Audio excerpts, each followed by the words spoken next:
외교부 제1차관을 지냈던 최종권 연세대 교수 모셨습니다. 어서 오세요. 네, 안녕하세요. 김종대 전 정의당 의원 모셨습니다. 어서 오세요. 안녕하십니까? 정의당이 이름을 민주노동당으로 다시 바꿨는데 그렇습니다. 그래도 의원님이 의원 하실 때는 정의당이었기 때문에 전 정의당 의원 이렇게 소개하는 게 맞는 거죠. 예, 내년에 현 민노당 의원으로 소개하시게 될 겁니다. 갑자기 말문이 막히네. 내년에 총선이 없잖아. 내년 없는데? 보궐선거 무지하게 쏟아져 나옵니다. 내년에. 어우, 그 기원입니까? 전망입니까? 아니 제가 법원 판결 다 보고 있어요. 내년 지방선거에 몇 개 나와요. 미래는 안 접으셨구나. 그래요? 네, 이 당에서 이 여론이 그렇습니다. 예, 이 당에서? 예.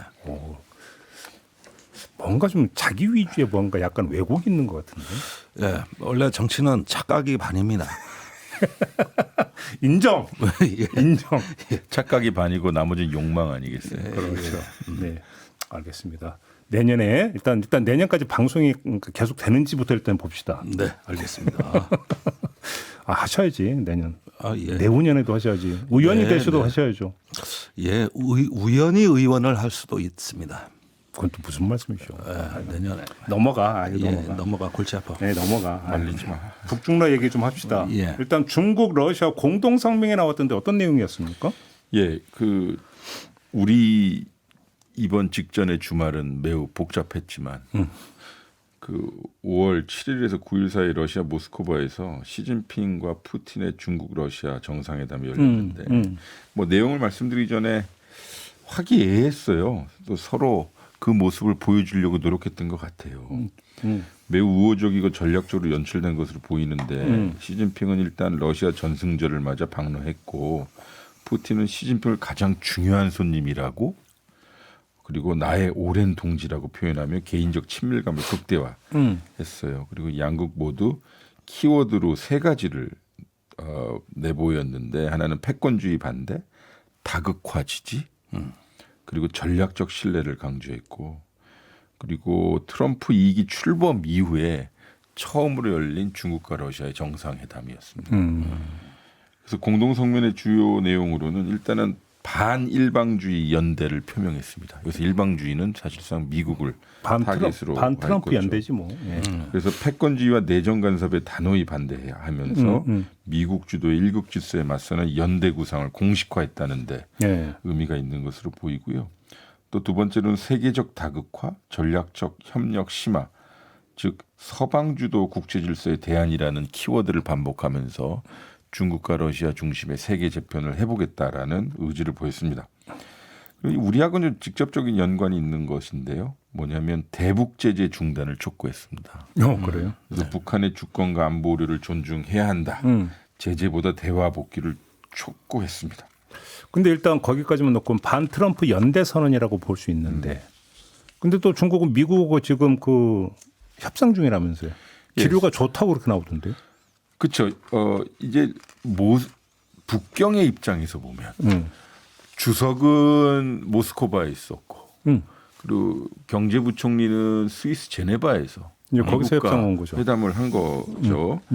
그러니까 5월 10일이에요. 그러니까 전승절 행사가 끝난 직후인데 미중 고위급 무역 협상이 스위스 제네바에 있었고 이것이 사실상 보면 트럼프 2기 출범 이후 소위 양국 간의 무역 문제 해결을 하기 위한 첫 번째 단추였는데 오늘 자고 일어나 보니까 협상이 이제 종결됐고 오늘 중에 그러니까 아마 늦은 오후 내지는 오늘 저녁이 될 텐데 이제 결과를 발표한다는 거예요. 타결이 된 거예요? 예. 오. 그래서 양측 간에 매우 만족한 결과를 보았다라고 이야기하는데 어쨌든 트럼프는 매우 잘된 협상이었다라고 트위터 X를 통해서 이야기를 했고 중국 측은 신화통신을 통해서 중요한 진전을 이루었다라고 하는 건데 이 두 개를 합쳐보면 모스크바와 제네바에서 발생되는 일 합쳐보면 러시아와는 전략적 관계를 더욱 격상했고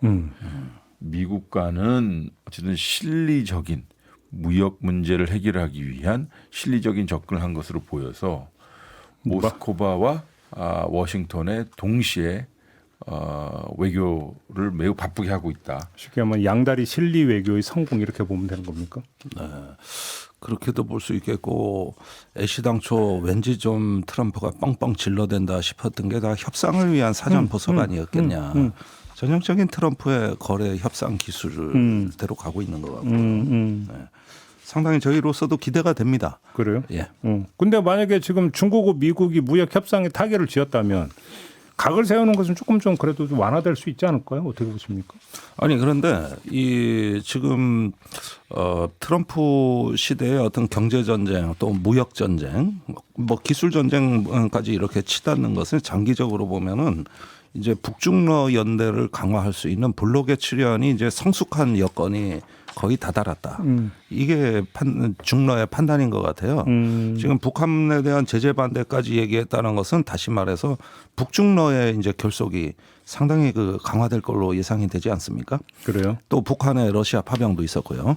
그럼 북한은 그 중간에서 속칭 광팔고 있는 겁니까? 광파로죠. 거기에다가 저기 지금 이런 어떤 그 여러 가지 이해관계가 이렇게 맞아 떨어지는 국면도 흔치 않은 게 네. 우선 푸틴은 전승절에 29개국을 초청해서 국제적으로 고립돼 있지 않다는 걸 만천하에 과시한 거 아닙니까? 그리고 이제 중국은 미국과의 한편으로 저 무역 전쟁을 하면서 러시아와 전략적 연대로 어떤 균형자 역할을 하고 있고 북한은 경제 압박 제재를 탈피해가지고 또 다른 기회의 창문을 열고 있고 저는 다 좀 맞아 떨어져가는 어떤 형국으로 보여집니다. 누이 좋고 매부 좋고. 예. 최 교수님 어떻게 진단하시는데요? 지금은 중국의 움직임이 매우 중요하다고 보여요. 네. 뭐 우리 북러 관계도 이야기하겠습니다마는 중국이 모스크바에서 러시아와 전략적으로 밀착하는 외교적인 모습은 성공적으로 보여준 것 같아요. 그리고 동시에 스위스 제네바에서 미국과 무역 협상을 진행했단 말이에요. 그러니까 서로 주요 외교 일정, 협상 일정을 정하는 데는 각자가 가장 중요하다고 혹은 편리하다고 보여지는 시기에 이 일정을 잡는 경우가 많거든요. 그러니까 중국의 입장에서는 전승절과 스위스 제네바의 미중 무역 협상을 세계에 선보이고 싶었던 거고 미국의 입장에서는 중국하고 러시아가 모스크바에서 소위 전승절에 소위 좋은 모습을 보일 때 우리하고도 여전히 협상하고 있다는 모습을 보여준 것이어서 중국은 미국과의 전략 경쟁하고 있습니다만 완전한 적대보다는 제한적 협력 가능성을 보여준 것 같고 동시에 러시아와는 이번에 많은 내용들이 나왔어요. 뭐 군사, 에너지, 외교, 경제, 안보 분야에서 결속을 강화하면서 미국을 여전히 견제하고 있다라는 모습을 보여준 거예요. 그러니까 미국에다는 실용적인 모습뿐만 아니라 자신의 실리를 챙기려고 하는 것. 러시아와는 뭐 대미 경쟁에 있어서 여전히 러시아를 자기 편에 두고자 하는 전략적 담보를 보여준 것이죠. 그러니 중국은 상당히 스마트하게 외교를 하고 있는 거죠. 스마트하다. 예, 약사빠르게. 그러니까 보면 미중 간에 지금 논의됐던 것은 좀 내용을 봐야 되겠습니다만 양측 모두 협상의 중요성을 인식했다는 것은 공동의 메시지로 나왔고 또 초기에 긍정적인 분위기를 보여주려고 서로 노력했다는 것은 나쁜 것 아니에요. 매우 의도적인 것이기도 하지만. 근데 쟁점은 관세 인하이고 그리고 미국은 중국에다 시장 개방을 걸은 거예요. 그러니까 미국과 영국 간의 관세 무역 협상을 보면 시장 개방에 중점이 있었고 특히 미중 간의 현안이라고 하는 미국이 중요하다고 생각하는 현안이 펜타닐. 펜타닐 밀매 방지인데 요게 이제 어떤 결과가 나올진 모르지만 어쨌든 미국이 지금 이걸 가지고 상당히 메시지를 세게 내고 있어요. 그래서 저는 뭐 장기적으로 협상을 계속 진행하는 것만으로도 좋다고 생각했는데 밤새 결과가 나왔다고 하니 이 결과가 알려지면 이제 미중 관계에 상당히 긍정적으로 작용하겠죠. 그런데 북한이 그 사이에서 광팔고 있다면 굳이 대미 관계, 대남 관계를 그렇게 서둘러서 아쉬워하면서 개선할 필요도 별로 없다 이렇게 연결이 되는 겁니까? 예, 그게 현재 북한의 생각인 것 같습니다. 현재 생각입니다만은 그러나 미국이 이제 러시아하고 관계를 회복하면 그때는 달라질 수 있습니다. 그렇지. 예, 이제는 북한도 러시아 뒤를 따라서 미국하고 같이 관계 개선을 할 수 있는 또 기회의 창문이 열릴 수 있다.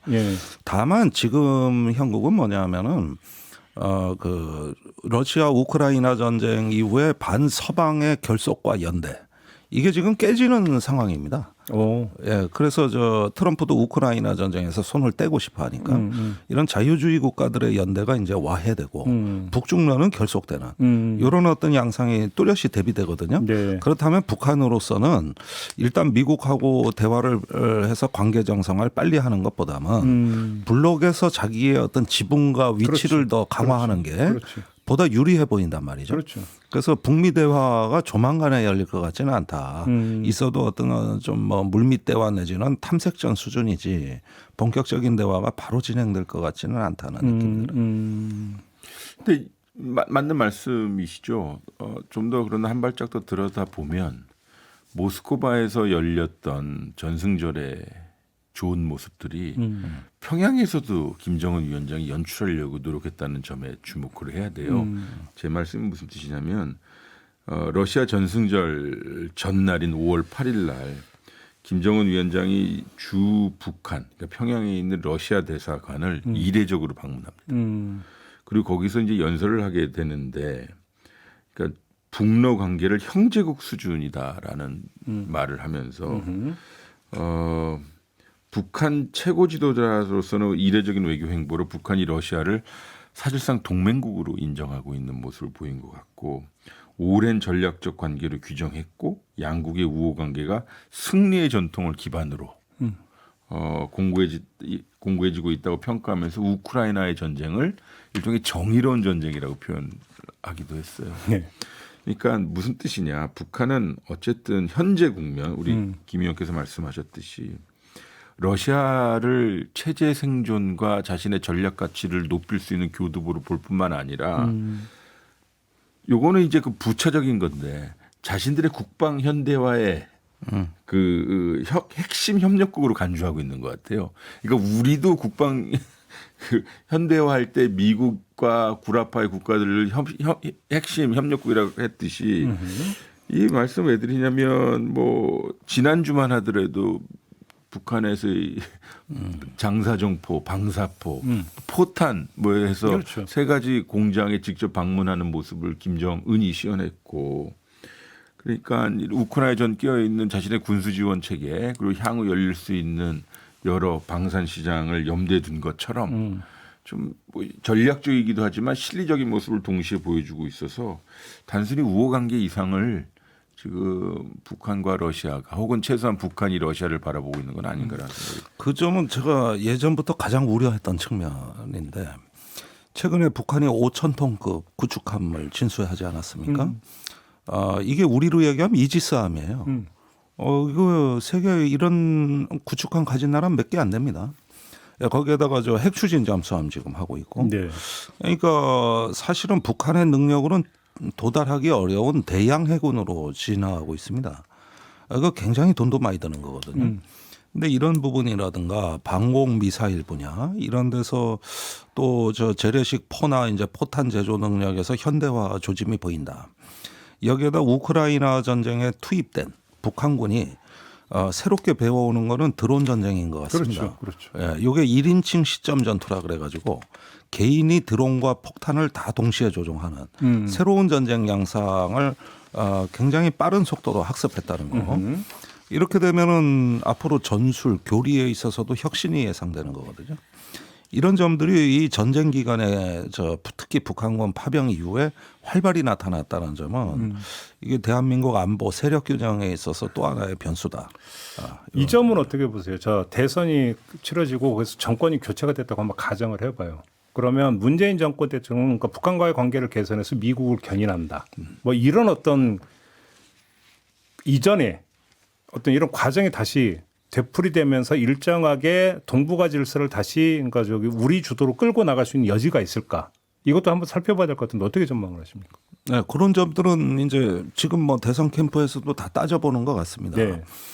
그런데 일단은 러시아하고 관계를 여하히 좀 회복해야 될 것 같고요. 우리가 예, 지금 러시아에서 경제 활동이 거의 중단돼 있거든요. 기업 활동이 또 우리가 투자한 금액도 상당히 되고 이런 것들 정상화할 수 있느냐 여부를 좀 봐야 될 것 같습니다. 물론 이것도 전쟁 양상에 따라서 결정되는 거고요. 예. 그렇게 하면서 북한 러시아의 어떤 그 저 군사적 결속에 우리가 관여할 수 있는 지점이 어디냐는 거죠. 네. 그러니까 한반도 평화, 비핵화, 더 나아가서 한반도 평화 체제로 가는데 이런 부분을 러시아가 지원을 해야지. 자꾸 어떤 북한군의 파병을 늘리고 거기에서 어떤 그 군비 경쟁이 되면은 이 러시아한테도 좋지 못하다는 거. 이런 메시지를 갖다가 전달할 수 있는 외교 공간을 일단 확보하자는 것이죠. 그런 식으로 좀 점진적으로 접근해야지 너무 단절이 돼가지고. 그러니까요. 예, 지금 당장 하루 아침에 정권이 바뀌었다고 회복하는 건 아니다. 이렇게 하나씩 둘씩 예, 공간을 마련해 나가는 것이죠. 최 교수님 어떻게 진단하십니까? 어렵죠. 쉬운 게 어디 있어요. 예. 근데 저는 첫 번째 전제로 깔고 싶은 것은 구조가 2017년도하고는 다르다. 그렇죠. 두 번째는 그런 한 가지 같은 변수는 있을 것인데 그것은 향후 대한민국 정부가 어떠한 외교 안보 정책을 혹은 대북 정책을 펼치느냐에 따라서 상황은 변할 수 있다. 즉 우리나라가 움직이지 않으면 아무도 움직이지 않을 것이다. 아 그래요? 예. 그럼 첫 번째 2017년과 2025년이 근본적으로 다른 이유는 남북 관계가 단절돼 있다. 그렇죠. 두 번째는 러시아는 더 이상 우리 편이 아니다. 그리고 중국도 우리 편인지 모르겠다. 그리고 엄청 나빠졌네. 예. 그리고 트럼프가 정말 2017년 혹은 18년처럼 북한과 대화하고 싶은 욕망이 있을까? 최소한 호기심이라도 있을까라는 생각이 들어요. 있더라도 굳이 우리 정부에 기대지 않아도 된다고 생각합니다. 그렇다면 저는 몇 가지 이제 뭐 이 방송을 통해서 말씀드리고 싶은 것은 시청자분들께 첫 번째 한국의 패싱론을 이야기하지 말자. 무슨 말씀이세요?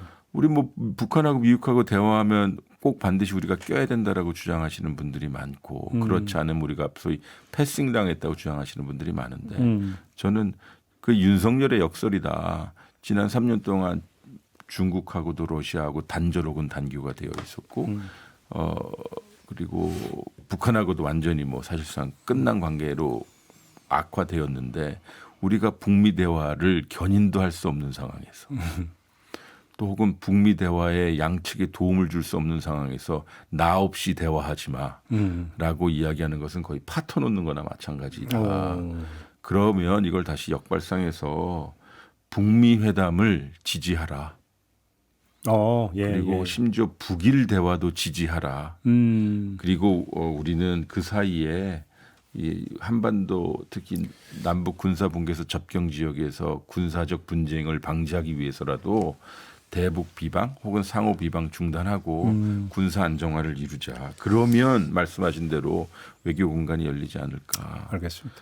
이 문제는 어차피 이제 공식 선거운동 기간이 시작이 됐고, 네. 뭐 다음 주나 다다음 주에 한번 그 대선 후보들의 이제 외교 안보 공약 한번 점검을 해야 될 테니까 그때 좀 자세히 한번 좀 진단하는 걸로 이렇게 하고요. 또 하나 좀 이번에는 인도 파키스탄 충돌로 가야 될 것 같은데 충돌이라고 표현하는 게 맞죠? 전쟁이라고까지는 평가하기 힘들죠. 어떻게 봐야 됩니까? 예, 저는 이거 상당히 충격을 받았는데 이번에 이 충돌을 어느 정도로 봐야 될 것이냐. 흔히 전쟁에선 저강도, 중강도, 고강도 이렇게 분쟁을 분류하거든요. 저강도는 왜 우리 뭐 천안함 사건이 어떻고 연평도 포격 사건이 어떻고 뭐 이런 것들 국지적으로 이제 제한되고 신속하게 종결되고 재래식 무기에 제한되는 거라면 이번에 인도 파키스탄은 확실히 그런 저강도 분쟁이 아니고 그보다는 수위가 높은 적어도 중강도 수준의 분쟁이다. 예, 왜 그러냐? 이게 상당히 놀랍습니다. 우선은 첨단 무기가 출동을 했는데 여기서 아주 흥미로운 대목이 서방의 전투기와 중국의 전투기가 직접 충돌했다는 거거든요. 그러니까 서방의 전투기 인도가 띄운 겁니까? 인도가 띄운 건데 대표적으로 프랑스제 라팔 전투기가 투입이 되고 물론 수호이라고 러시아 전투기도 인도가 쓰긴 했지만은 이번에 초점이 된 건 라팔 전투기인데 지금 파키스탄에서는 중국산 PL-15 미사일 이게 이제 중국의 젠 전투기에 탑재된 건데 이걸로 격추시켰다 라팔을. 이래가지고 중국 전투기가 저기 서방 전투기를 격추시켰다. 이런 대목이죠. 이런 대목들. 그다음에 무인기와 정밀 유도무기도 다 출동했다. 그러니까 역시 드론에 관해서는 이게 이제 세계적 트렌드구나 하는 사실을 알 수 있고요. 또 정밀 유도무기 뭐 한 200km 사정거리의 미사일도 투입이 됐다는 거. 이렇게 해서 첨단 무기가 대거 등장했다. 예, 이런 부분이고 그다음에 이 부분이 놀라운 겁니다.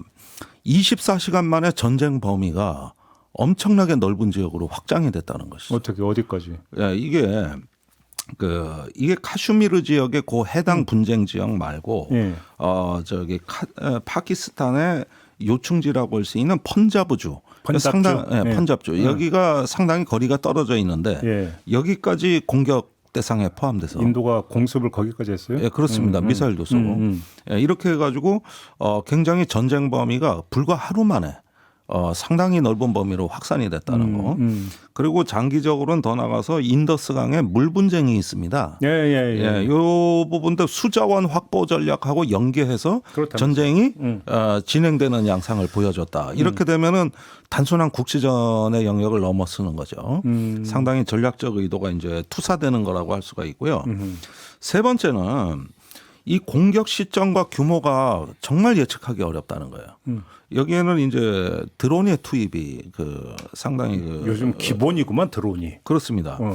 그런데 이 드론이 투입되더라도 양측에서 방공포가 있잖아요. 방공 레이더 또 방공 미사일 같은 것들이 있는데 이 부분이 좀 파키스탄이 취약합니다. 아, 방공이 그래요? 네. 그래서 드론 작전을 계속 간헐적으로 전개하면은 언제 어디서 뭐가 날아올지 모른다는 공포에 젖는 건데 이게 현재 우크라이나가 러시아에 시달리는 지점입니다. 그렇다면서. 유사하죠. 예, 지금 그 양상이 비슷하게 나타나고 있거든요. 예.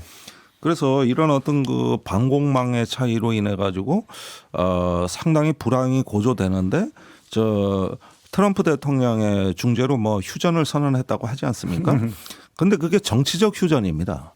군사적으로는 지금도 계속 드론은 날아다니고 어디선가 총성이 들리고 포성이 들리는 건 여전하단 말이에요. 러우 전쟁하고 비슷하네. 이게 잔불이 꺼진 게 아니에요. 이렇게 보면은 이런 어떤 전반적인 교전, 작전의 양상들을 보면은 상당히 예전에 제한전으로 국지전으로 끝나던 양상과는 굉장히 차원이 다른 불확실한 어떤 전장을 형성하고 있는 것이죠. 인도하고 파키스탄 사이가 되게 안 좋다는 것은 많이 알려진 사실인데 이게 그러면 일단 미국의 요구로 휴전에 들어갔다는 하지만 혹시 나중에 다시 불붙어서 확전으로 갈 가능성도 있다고 보세요? 그러니까 지금 휴전은 어느 정도는 됐는데 이런 어떤 첨단 무기가 넓은 지역을 통해서 투사됐다는 거 이게 한번 잔상이 남게 되면 양측이 핵 보유국이거든요. 그렇죠. 특히 파키스탄 같은 경우는 전술핵 사용 준비도 할 수 있는 겁니다. 여차하면은. 그러니까 이렇게 어떤 긴장 자체는 이런 이번에 어떤 충돌의 충격의 여파로 상당히 양쪽에 군사적 충격을 줬다는 거. 이런 점들은 앞으로 짚어야 되거든요. 그러면 여기서 이제 평화 유지가 상당히 전 세계 어떤 또 하나의 정치적 급소가 돼가고 있다는 거. 이게 또 미중 대리전의 양상으로도 갈 수 있다는 이런 가능성들이 복합적으로 있기 때문에 상당히 저는 심각하게 봅니다. 최 교수는 이게 어디까지 갈 거라고 전망하세요? 일단은 이 방송 자체를 위해서라도 저는 약간 반대되는 의견을 좀 반대 분석 혹은 약간 각이 다른 일단 카시미르라고 부르는 지역은 상당히 높은 산악지대이고요. 그리고 인구의 70%가 무슬림이에요. 근데 관할권 혹은 영토는 인도가 그렇죠. 하고 있거든요. 주민의 민족 종교적 정체성과 정치 현실과 약간 괴리가 있는 지역이에요. 그래서 군비 통제를 공부하시는 분들은 이 카시미르 영역 지역을 항상 샘플로 봐요. 왜냐하면 종교적, 영토적 그리고 군사적으로 매우 첨예한 곳이고 그리고 두 경쟁 국가가 지난 한 40년에서 40년이 뭡니까? 거의 6, 70년 동안 으르렁거렸던 매우 고질적인 영토 분쟁 지역인데 많게는 1년에 1,500명 이 사상자가 났었던 분쟁이 있었고 예전에는 평균적으로는 100여 명이 있어서 우리 한반도의 군사 평균적이라는 게 매년? 예, 군사 분계선하고 달라요. 근데 요번에 거는 불과 한 일주일 정도 사이에 한 200명 이상의 사상자가 났고 말씀하셨다시피 최첨단 무기 체계가 도입되고 나서 국지전, 저강도 분쟁이 아니라 이게 지금 선을 넘느냐 안 넘느냐 요까지 왔기 때문에 네. 그러니까 그간에 있었던 테러, 보복, 확전의 사이클에서 어디에서 멈출 수 있느냐가 중요한 것 같아요. 그러니까 1999년, 2016년, 2019년도에도 이러한 일들이 있었고 이제 2025년 올해에도 4월 22일 날 뭐 파할감에서 총기 사건이 있어서 이제 인도가 먼저 공격을 했고 그다음에 파키스탄이 대항한 것인데 이게 결국은 양국의 국내 정치하고도 엮여져 있어서 서로 지금 으르렁거리고 가지고 있는 이런저런 무기 도구를 사용할 수밖에 없는 상황이에요. 그러니까 파키스탄은 현재 지금 이슬람의 민족 자결권 논리를 주장하면서 카시미르 지역의 독립을 원하고 있는 것이고, 인도는 지금 영토 통합주의라는 걸 이야기해서 카시미르 지역은 결국 인도 땅이다라고 주장을 하는 것입니다. 그래서 영토와 종교가 만나고 있는 것이라 좀 봐야 될 것 같아요. 다만 우리 김종대 의원께서 말씀하신 것처럼 이게 동원된 무기에서 여러 특징이 나와요. 뭐 드론 말씀하셨고 정밀 유도 미사일 좀 사용하는 거 확대되고 있고요. 그다음에 양측이 핵 억지력을 가지고 있는 국가라. 이 자연스럽게도 세계의 이목이 집중되는데 전면전으로 갈 때는 어떤 모습을 보일까? 저는 약간 상상이 안 돼요. 전면전까지는 안 갈 거다. 네, 물론 이게 핵을 사용하느냐 안 사용하느냐 문제인데 저는 어쨌든 양국 모두가 비핵 군사 옵션의 최대치를 지금 사용 중인 것 같아요. 그래서 드론 사용하고 그래서 이런저런 미사일 사용하고 이런 분석도 있던데요. 이게 그러니까 이제 테러 사건이 이제 그 계기가 됐던 거잖아요. 네. 근데 테러 사건을 저지른 게 뭐 뒤에 파키스탄 정부가 있는 게 아니라 카슈미르 어떤 현지 자생조직에 의한 테러인 게 거의 명확한데도 인도가 이제 과잉 대응을 하고 과잉 대응을 했던 데는 모디 총리의 이른바 지역 패권주의가 있다. 이런 분석도 있던데요.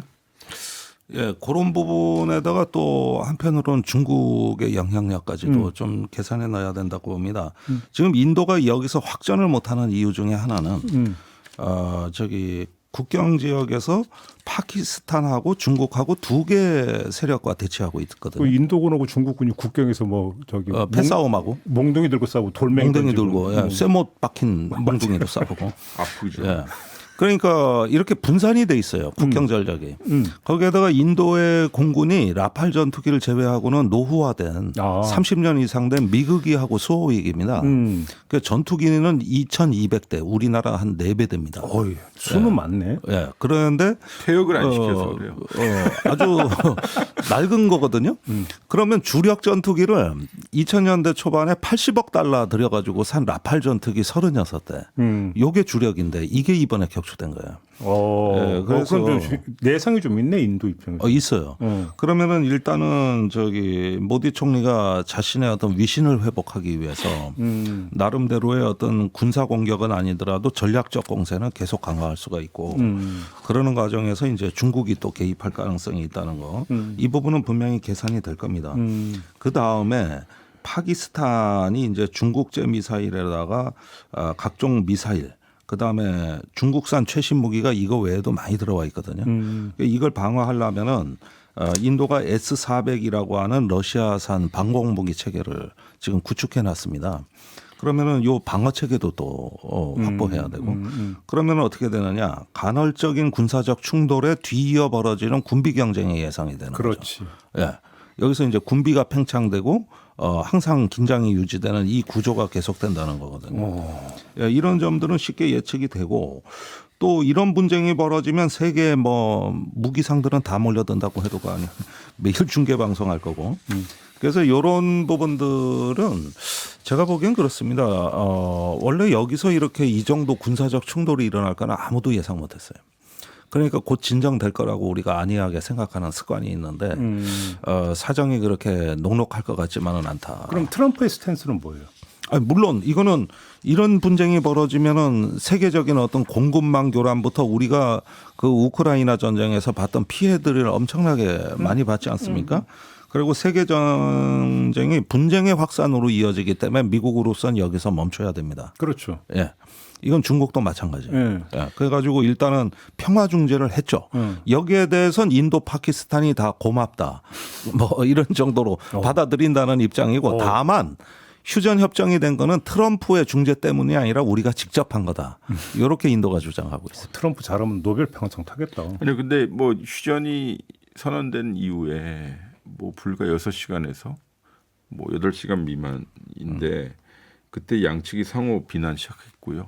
그리고 군사 충돌로 인해 깨졌다. 오고 깨지고 있다라고 이야기하는 건데요. 상당히 좀 불안하죠. 아니 대만 해협도 그렇고 인도 파키스탄 그렇고 왜 다 아시아야? 근데 파키스탄과 특히 중국의 관계는 매우 가까워요. 특히 뭐 요거는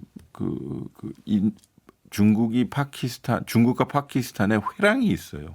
네 그렇다면서요. 예, 그러니까 그 중파 회랑이라고 해서 쭉 삐잖아. 예, 이렇게 쭉 예, 삐잖아. 중국이 시행하고 있는 1대1로 사업의 가장 큰 수혜자가 파키스탄이기도 해요. 그러니까 친중 국가이긴 하나 그것이 뭐 동맹 수준으로 파키스탄이 자신의 자존심을 뭐 굽혀가면서 중국이 하라는 데는 하지 않을 것 같기도 한데 저는 좀 뭐 조금 조심스럽게 상황을 보고는 있으나 이게 이를테면 러시아나 우크라이나 전쟁처럼 확전이 되거나 뭐 그렇지는 않을 것이다. 그렇지 않다고 평가합니다. 알겠습니다. 그나저나 중국 미사일이 라팔 전투기를 격추를 시켰다고? 네. 그러면 중국제 무기도 쓸만하다 이렇게 가는 거네요? 네. 또 뭐 저기 인도가 첨단 무기를 갖고 있지만 운용도 첨단 방식으로 하느냐. 첨단 무기를 사서 재래식으로 써먹는 거 아니냐. 이런 어떤 의문도 가질 수 있는 거고. 그러니까 저는 마지막으로 이 말씀을 드리고 싶어요. 우리가 미국의 인도 태평양 전략, 그다음에 중국의 반접근 거부 전략 이게 충돌하는 지점이 어디냐 네. 할 때 주로 대만을 많이 그렇지. 얘기해 왔는데 그렇지. 실제로 여기도 바로 그 두 전략이 충돌하는 그레이트 게임이 될 수 있다. 이런 점에서 의외로 세계 분쟁이라는 것은 예기치 않은 곳에서 어떤 그 예기치 않은 방식으로 일어날 수도 있다. 이건 좀 감안하셔야 될 것 같아요. 알겠습니다. 오늘 이야기는 좀 이렇게 마무리하죠. 네, 두 분 네, 고생하셨고요. 저도 올라가겠습니다. 고맙습니다.